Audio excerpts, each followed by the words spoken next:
بسم اللہ الرحمن الرحیم۔ السلام علیکم ورحمۃ اللہ وبرکاتہ۔ شیاطین کن گھروں میں بسیرا کرتے ہیں جہاں داخل ہوتے وقت بسم اللہ نہ پڑھی جائے، جہاں تلاوت قرآن مجید کا اہتمام نہ کیا جاتا ہو، جہاں اللہ کا ذکر نہ کیا جاتا ہو، جہاں نوافل کا اہتمام بالکل نہ کیا جاتا ہو، جہاں کھانا کھاتے وقت بسم اللہ نہ پڑھی جائے، جہاں کھانا بائیں ہاتھ سے کھایا جائے، جہاں سوتے وقت دعا اور اللہ کا ذکر نہ کیا جائے، جہاں رات کے داخل ہوتے وقت دروازے اور کھڑکیوں کو بند نہ کیا جائے، جہاں رات کے داخل ہوتے وقت بلا ضرورت بچوں کو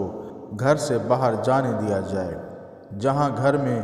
اپنی اور مہمان کی ضرورت سے بڑھ کر بستر اور بچھونا ہو، جہاں تنہائی میں غیر محرم مرد و عورت کا اختلاط ہو، جہاں میاں بیوی صحبت کے وقت دعا کا اہتمام نہیں کرتے، جہاں بیت الخلاء میں جاتے وقت دعا نہ پڑھی جائے۔ جزاک اللہ۔